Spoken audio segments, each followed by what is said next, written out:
The cold was a constant companion.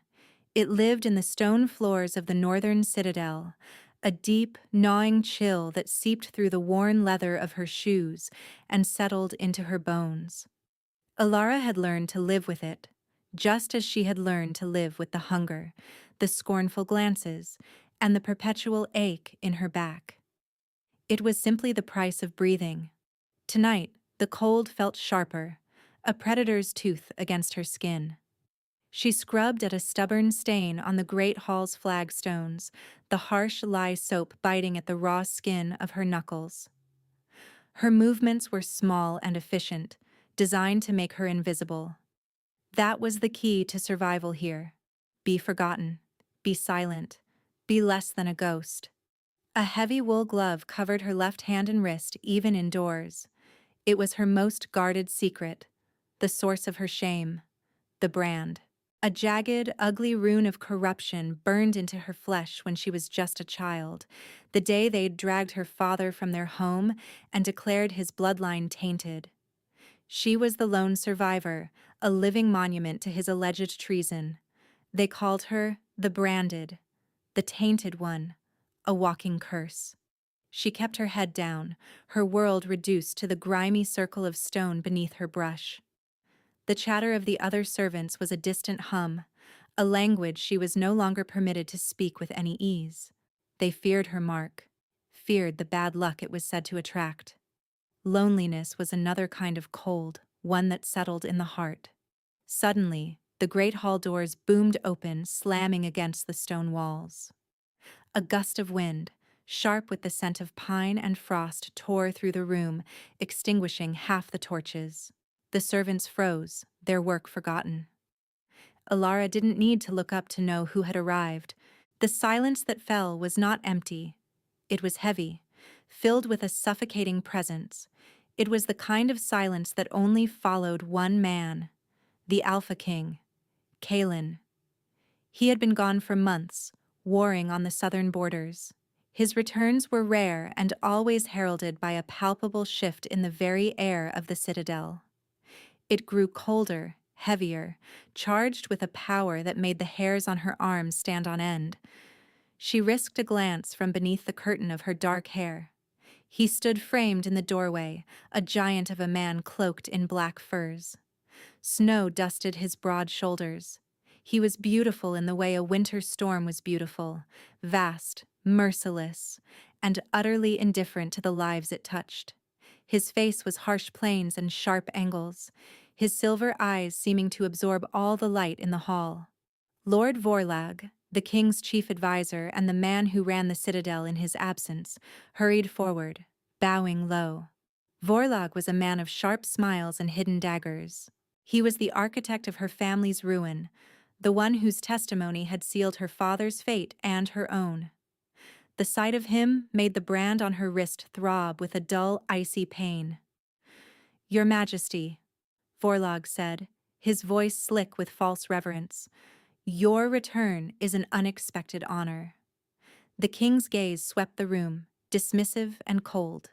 He didn't reply. He never wasted words. His silence was a weapon, and he wielded it with terrifying precision. Vorlag, undeterred, gestured to a young servant boy cowering near the kitchens. "We were just handling a matter of discipline, my king.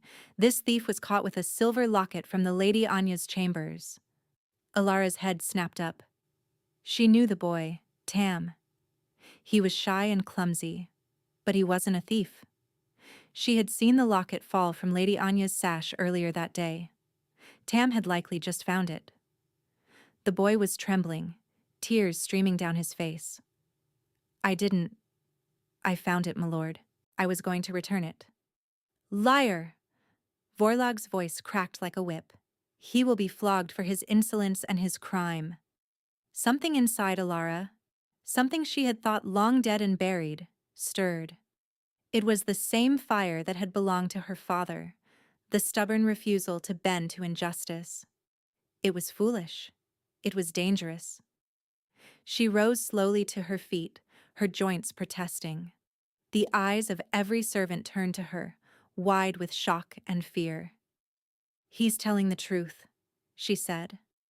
Her voice was a dry whisper, rough from disuse. Vorlag's head whipped around, his eyes narrowing into venomous slits. You, the branded, you dare to speak? The words were a physical blow, but she held his gaze. I saw Lady Anya drop it near the West Gardens this morning. Tam was working there. He found it, just as he said. A collective gasp went through the hall. To contradict Lord Vorlag was suicide. For the branded to do it was sacrilege. Vorlag's face contorted with rage. He strode toward her, his hand raised. You will be silent, filth. You will be punished for this interruption. He grabbed her arm, his fingers digging into her flesh. The sudden movement was too much for the worn fabric of her glove. It snagged on his ring and ripped, sliding down to expose the scarred, ugly rune on her wrist. The brand seemed to pulse in the flickering torchlight, a mark of pure darkness against her pale skin. The servants recoiled. Vorlag smiled, a cruel, triumphant twist of his lips. As I said, he proclaimed, his voice ringing with authority. A corrupt bloodline. She defends a thief because her own soul is rotten. She taints this hall with her very presence. He turned to the silent king. Majesty, allow me to have her removed and disciplined, perhaps 10 lashes to remind her of her place. The hall was utterly still. Ilara stood frozen, her shame a hot flush on her cheeks, her heart pounding a frantic rhythm against her ribs. This was it. This was how her quiet, miserable existence ended. But the king moved. He took a single step forward, then another. His tread was silent, the predatory grace of a wolf. He bypassed Vorlag, ignored the cowering boy, and stopped directly in front of her. He was so close she could feel the impossible cold radiating from his body. It was a cold that had nothing to do with the winter outside. It was ancient, deep, a cold from the heart of a glacier. His silver eyes, devoid of any discernible emotion, fixed on the brand. He didn't flinch. He didn't show disgust. He simply looked. Then he lifted his hand. It was a large hand, scarred and calloused from a lifetime of wielding a sword. She flinched, expecting a blow, but his touch was impossibly gentle. His fingers, cold as marble, brushed against the edges of the brand on her wrist. A shock, white-hot and blinding, jolted through her. It wasn't painful. It was something else entirely. A spark of warmth in the desolate winter of her soul. She saw his eyes widen just for a fraction of a second. A flicker of something. Surprise?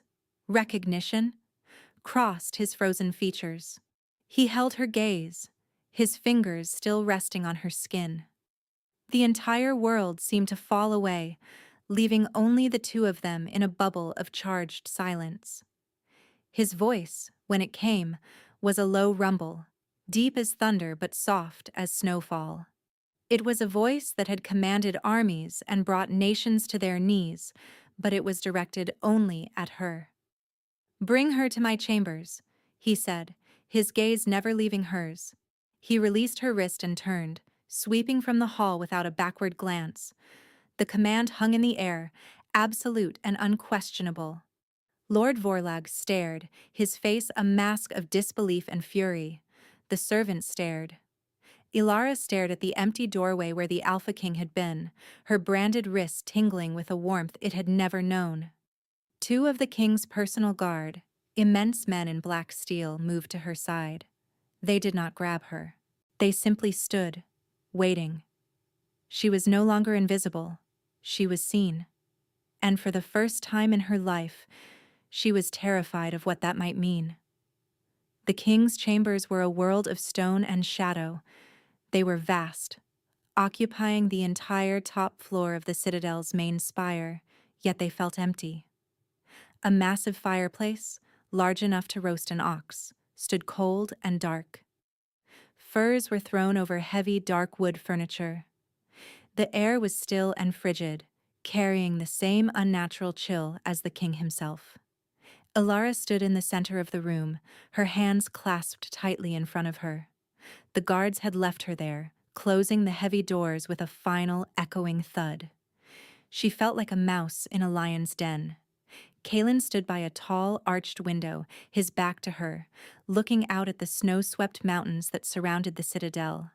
He was a silhouette against the pale gray light of the dying afternoon. "Your name," he said, his voice flat, emotionless. It wasn't a question. It was a demand for data. "Ilara," she whispered. He was silent for a long moment. "The brand. Who gave it to you?" "Lord Vorlag oversaw the sentencing, Your Majesty. After my father was executed." The words were ash in her mouth. "For treason." Another statement. "They said he tried to poison your father, the late king." She couldn't keep the tremor from her voice. "He didn't. He was a healer. He devoted his life to saving people, not harming them." Kalen turned slowly from the window. His silver eyes pinned her in place. There was no sympathy in them, no judgment. There was nothing. It was like being watched by a statue. "From this moment on, you will serve me," he stated. "Here, in these chambers." Ilara's breath hitched. "Your Majesty? You will attend to my rooms. You will bring my meals. You will speak only when spoken to." He paused, his gaze dropping to her wrist, now hastily covered again by the torn glove. "Do not expect kindness. Do not expect anything but obedience. You are a curiosity. Nothing more." The words should have hurt. They were cold, dismissive. But they were better than the disgust and hatred she was used to. He called her a curiosity, not a curse. It was the faintest sliver of an upgrade. "Yes, Your Majesty," she said, bowing her head. And so her new life began. It was an arrangement of silence and distance. He was a creature of rigid routine. He rose before dawn, trained for hours in the yard below, and spent the rest of his day buried in maps and reports at his massive desk. He rarely spoke to her. She cleaned the cold hearth, dusted the stoic furniture, and brought him trays of food that he barely touched. She moved through his space like a phantom, always conscious of his immense, oppressive presence. Yet, small things began to happen. One evening, as she shivered while laying out his bedding, the cold in the room so profound it made her teeth chatter, a fire suddenly roared to life in the massive hearth. She spun around, startled. Kalen hadn't moved from his desk. He didn't even look up from his papers. But the fire burned, warm and bright, pushing back the oppressive chill.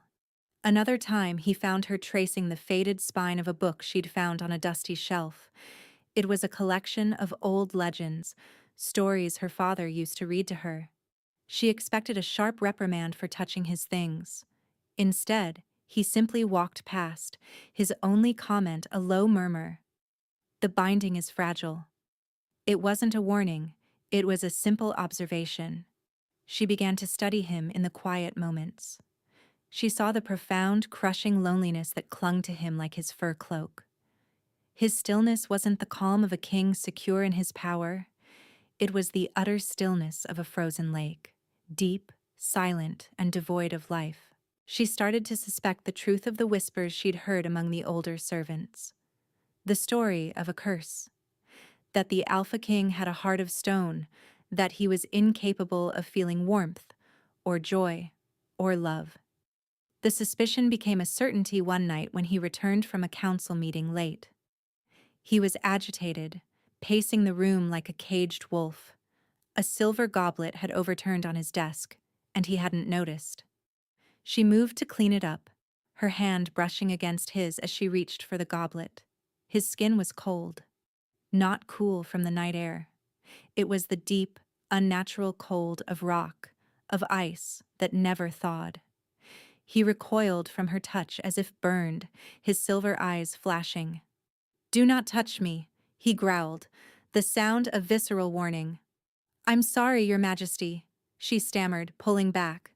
But in that brief contact, she had felt it again. That same strange jolt from the great hall, a spark of warmth that seemed to originate from her, arcing into the profound cold of him. and for a fleeting moment she thought she saw a flicker of something in his eyes. Not anger, not annoyance. It was closer to confusion, and maybe, just maybe, a sliver of fear. The boundary was clear. He was the king, a being of ice and power. She was the branded, his servant, a curiosity. But the boundary was eroding, melting away in small, unspoken moments. A fire in a cold room, a shared glance over a book, a forbidden touch that sparked with impossible warmth. She was beginning to see the man behind the monster, the prisoner inside the king. And that terrified her more than his coldness ever could. Because in the hollow emptiness of his eyes, she was starting to see a reflection of her own loneliness. Lord Vorlag did not appreciate the new arrangement. Alara could feel his hatred like a physical presence every time he delivered a report to the king. His eyes would slide to her, filled with a possessive fury, as if she were a tool that had been taken from him. Whispers began to circulate through the citadel like poison. The branded witch had ensnared the king. She was using her corrupt magic to influence him. The servants who once ignored her now shrank away in genuine fear. Vorlag was clever. He never acted openly. Instead, small things went wrong. A vital document would be missing from the king's desk, only to be found in the linens Alara had just changed. A rare vintage of wine, reserved only for the king, would be found spoiled, and the kitchen staff would whisper that Alara had been the last one near the cellars. Kalen never addressed the incidents. He would simply fix his silver gaze on her, a silent question in his eyes. She would meet it, her own expression a mixture of fear and defiance. "I didn't do it," she would say quietly. And he would nod, a single curt gesture, and the matter would be dropped. He believed her. She didn't understand why, but he did. The tension came to a head during the winter solstice feast. It was the one time of year the Alpha King was required to dine with his council and the ranking lords of the north. The great hall, the same one where he had first claimed her, was now filled with nobles in their finest furs and jewels. Alara was tasked with serving the king's wine. It was a deliberate move by Vorlag, designed to put her on display, to remind everyone of her lowly status and the supposed taint she carried. She moved with her head held high, her expression carefully neutral, even as she felt the weight of 100 hostile stares. She approached the head table, her hands steady as she poured the deep red liquid into Kalen's silver goblet. His fingers brushed hers as he took it, and the familiar, secret spark jumped between them. This time, it felt stronger, a definite warmth that lingered on her skin. He held her gaze for a heartbeat longer than necessary. It was all Lord Vorlag needed. He rose to his feet, his own goblet held aloft. "A toast!" he cried, his voice ringing with false cheer. "To our king, and to the strength and purity of our kingdom." The lords echoed the sentiment, raising their glasses. But Vorlag's eyes were fixed on Alara. "Purity," he repeated, his voice dropping, taking on a dangerous edge. "A vital quality for any great pack. We cut out disease. We banish weakness. We do not tolerate corruption in our midst." A nervous murmur went through the hall. Kalen set his goblet down, his face an unreadable mask of stone. "And yet," Vorlag continued, his voice rising again, pointing a dramatic finger at Alara, "corruption stands beside the throne itself." Before anyone could react, he lunged across the small space between them and ripped the glove from her hand. The brand was exposed to the entire court. It seemed darker, uglier in the bright torchlight of the hall. Gasps of horror and disgust rippled through the assembled nobles. "Behold!" Vorlag roared, his face alight with righteous fury. "The mark of the traitor's bloodline, the rune of corruption. This is the creature our king keeps as his personal attendant. How long until her taint spreads to the throne itself? How long until she finishes the work her father started?" Alara stood frozen, stripped bare, her deepest shame held up for all to see. She wanted the stone floor to swallow her whole. Her family sought to poison the royal line, Vorlag declared, his voice booming. I presided over the trial myself. I heard the evidence. They were traitors of the highest order. This mark was placed upon her, so that all would know the darkness she carries within. He turned his furious gaze to the king. Your Majesty, in my role as your chief advisor, I must protect you, even from yourself. The ancient laws are clear. A being of such corruption cannot be allowed near the Alpha. I demand she be put on trial. I demand her execution for the safety of this kingdom. The hall erupted. Lords were on their feet shouting their agreement. He's right. Banish the witch, for the good of the pack. Ilara looked at Kaelin. His face was chillingly calm, but she saw a storm gathering in the depths of his silver eyes, a terrifying glacial rage. He rose slowly, his sheer size and presence silencing the room. The temperature seemed to drop 20 degrees. You are my advisor, Vorlag, Kaelin said, his voice dangerously soft. You are not my keeper. But the law, another lord protested. The law states the council can challenge a king's choice if it endangers the pack's purity. She does not endanger this pack, Kaelin stated, his voice like the crack of breaking ice. He looked at Ilara, and for the first time his gaze was not cold or questioning, but fiercely protective. She is under my protection. The matter is closed. It is not. Vorlag's face was slick with sweat, his eyes wild with a fanaticism that went beyond politics. This was personal. You are blinded by her foul magic. If you will not protect this kingdom, then I will. In a flash of movement too quick to follow, Vorlag threw the contents of his own goblet directly at the king. It wasn't wine. A dark, viscous liquid splattered across Kaelin's chest.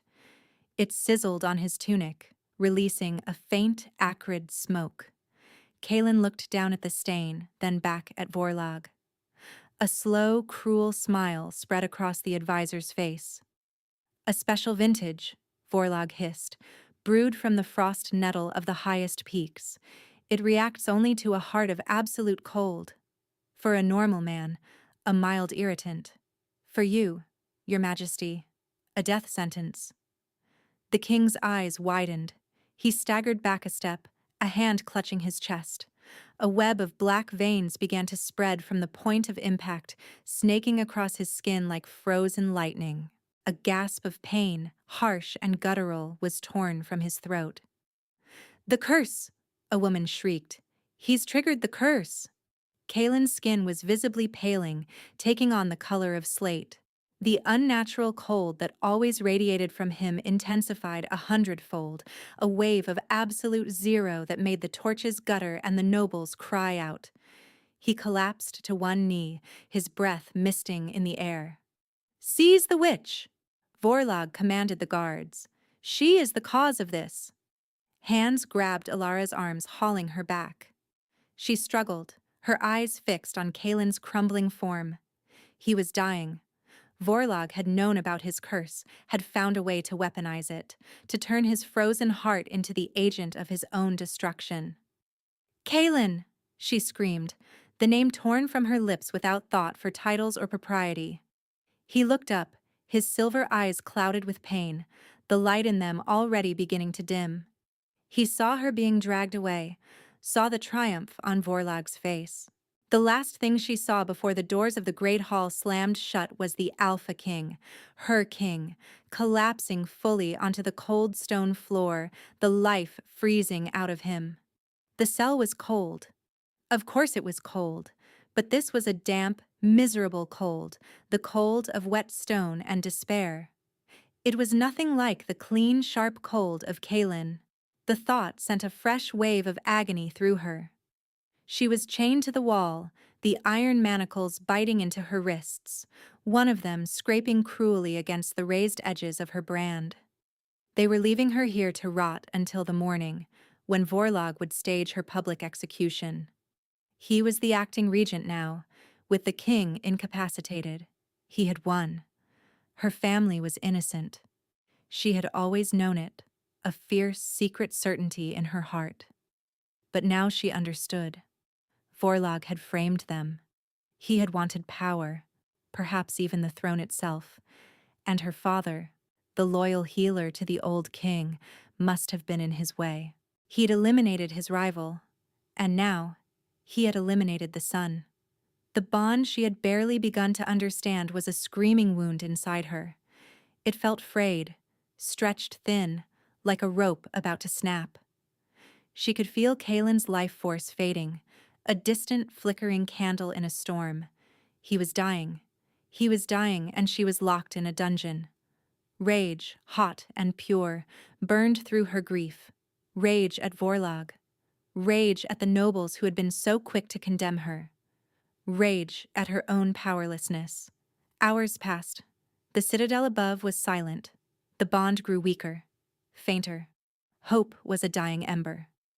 Then, a sound. The scrape of a key in the heavy lock. The door creaked open. A guard stood there, his face grim in the torchlight. It was Rorik, one of the king's personal guard, one of the two who had first escorted her to Kalen's chambers. "There is not much time," he said, his voice a low rumble. He quickly unlocked her chains. "Lord Vorlog has the citadel on lockdown, but the king, before he fell, he gave me one order. Watch her. He knew Vorlog would move against you." Ilara rubbed her raw wrists, hope warring with despair in her chest. "Is he? He lives. Barely." Rorik's expression was bleak. "The healers can do nothing. His body is freezing from the inside out. They say he will not last till dawn.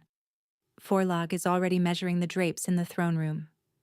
Take me to him," she said, her voice filled with a desperate urgency she didn't know she possessed. "It's a death sentence, girl. Vorlog's men are everywhere. If he dies, I am already dead," she said, the truth of it hitting her with the force of a physical blow. "Take me to him." He looked at her, saw the iron resolve in her eyes, and gave a curt nod. They moved through secret passages and forgotten servant stairs, Rorik's knowledge of the citadel's bones keeping them hidden. Twice they had to press themselves into shadowy alcoves as patrols loyal to Vorlog marched past, their voices echoing in the stone corridors. Finally, they reached the heavy doors to the king's chambers. Two of Vorlog's men stood guard. Rorik didn't hesitate. He was a whirlwind of black steel, dispatching them with brutal, silent efficiency before they could even raise an alarm. He pushed the door open. "Go," he grunted, taking up a defensive position in the hallway. "I will buy you what time I can." Ilara slipped inside and closed the door. The room was just as she had left it, but the unnatural cold was overwhelming. Frost feathered the edges of the windows. A thin layer of ice coated the surface of the water in a basin. And on the massive bed, Kalen lay still. He was no longer a man of flesh and blood. He looked like a statue carved from gray stone and ice. His skin was the color of a winter sky, his lips blue. The black veins of the poison were a stark, terrifying map across his frozen chest. His breathing was so shallow it was almost non-existent. She rushed to his side, her heart shattering. The bond was a bare thread. She could feel the last of his life slipping away. "No," she whispered, tears streaming down her face, freezing on her cheeks. "No, you can't." She reached out, her hand trembling, and touched his face. It was like touching a block of ice. There was no life, no warmth, nothing. She thought of the spark, the impossible warmth that only she seemed to draw from him, or give to him. It was a fool's hope, a dying gasp of desperation, but it was all she had left. She knelt beside the bed, her grief and rage and a terrifying, burgeoning love swirling into a storm inside her. He had seen her. When the entire world saw a monster, a curse, a thing to be reviled, he had seen her. He had protected her.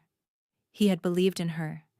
She would not let him die. She placed her hands flat against his chest, directly over the frozen heart. over the epicenter of the poison. She closed her eyes and focused on the flickering ember of his life, shielding it with her own will. "You will not die," she said, her voice shaking but firm. "I will not allow it." She poured everything she was into that touch, every bit of warmth she had ever craved, every moment of kindness she had ever been denied, every ounce of her stubborn, defiant soul. She focused on the secret spark between them, fanning it, feeding it with her desperation. Something shifted. A searing heat erupted from the brand on her wrist. It was an agony so intense she cried out, but she did not pull away. The pain was cleansing, a fire burning away years of shame and cold. The ugly, jagged rune began to glow, the black lines turning to shimmering gold. Then the light burst from her. It was a torrent of pure, liquid warmth, a brilliant, blinding radiance that filled the entire room. It flowed from her hands, from her very being, directly into Kaylin's frozen body. The light was the color of the dawn, of new life, of a sun rising after a long, dark winter. The black veins of the poison hissed and evaporated under the onslaught of her power. The icy frost on the windows melted in an instant, streaming down the glass. The air in the room, once arctic, became filled with the warmth of a summer morning. The brand on her wrist burned one last time. The old, dark magic of it consumed entirely. When the light subsided, the ugly rune was gone. In its place was a new sigil, a delicate, intricate spiral of gold that seemed to pulse with a gentle, living light. Beneath her hands, Kaylin's chest rose and fell with a deep, shuddering gasp. Color flooded back into his skin. The deathly gray was replaced by the healthy flush of life. The blue of his lips became a natural red. The ice was gone. His eyes snapped open. They were no longer the cold, flat silver of a winter sky. They were the color of molten gold, blazing with a fierce, brilliant light. They were alive.